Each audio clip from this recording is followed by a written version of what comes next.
Giun sa pagluwas ni Jehova ang iyang mga amigo atong palihugon si Day Abigail Amancio.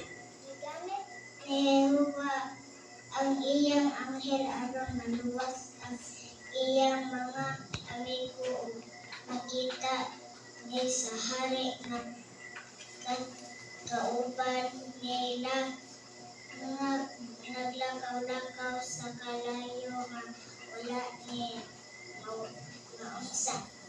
Okay, daghang salamat Abigail no sa imong tubag.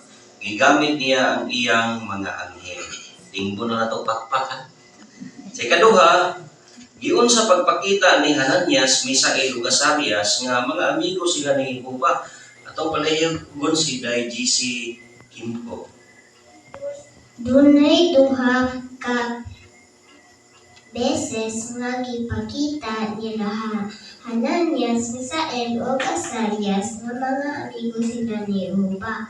Una, kadtong bata pa sila, wala sila migkaon sa pagkaon sa mga Babilonhanon tungod kay bawal kadto sa balaod ni Jehova.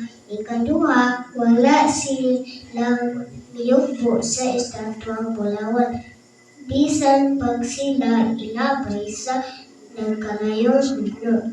Busa dako jud ang ilang pagsalig sa Dios nga Jehova. Mao gipakita jud nila nga amigo sila ni Jehova. Okay, daghang salamat no Day GC. Pagkaon o paghapa sa estatwa. Sa ikatulo, para nimo kano sa kahadlisod sundon si Jehova atong palihugon si Day Talia. Diha presyonon og biay-biayo. Okay, salamat no. Lisod bitaw na katong giingon sa video no. Pero may barong silang giikon. Sa ikaupat, unsaon nimo pagsunod si Jehova? Dong GR.